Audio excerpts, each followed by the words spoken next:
pleurer, c'est une écolo qui le dit. La députée des Deux-Sèvres, Delphine Batho, après l'adoption hier soir de la loi immigration à l'Assemblée nationale.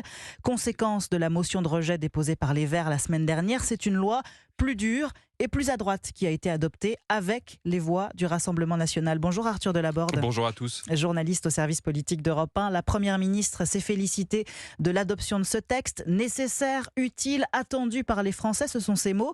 La majorité a fait bloc, dit Elisabeth Borne, et pourtant, les divisions sont évidentes. 59 députés de la majorité ont voté contre le texte ou se sont abstenus. Et on a appris tard hier soir que le ministre de la Santé, Aurélien Rousseau, a présenté sa démission, Arthur. Oui, à ce stade, ni l'Élysée ni Matignon ne confirment l'information, mais Aurélien Rousseau a bien remis sa lettre de démission à l'exécutif.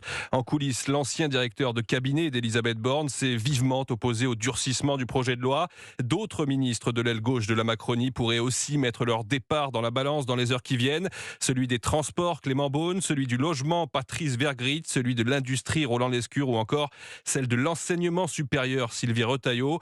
La majorité risque donc une fracture inédite depuis l'accession au pouvoir d'Emmanuel Macron en 2017. Pas moins de 20 députés Renaissance ont voté contre le texte, 17 se sont abstenus.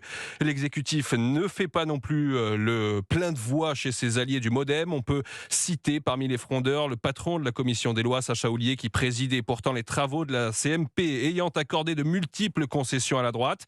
Et même si l'Élysée se félicite d'une victoire politique totale du président, en réalité, c'est peu dire que l'opération d'Emmanuel Macron aura été perdante. Des mois d'hésitation et de contretemps pour se faire tordre le bras par la droite et diviser son propre camp pour tenter de tourner la page de cette séquence. Le chef de l'État prendra la parole ce soir à la télévision. Arthur Delaborde du service politique d'Europe 1.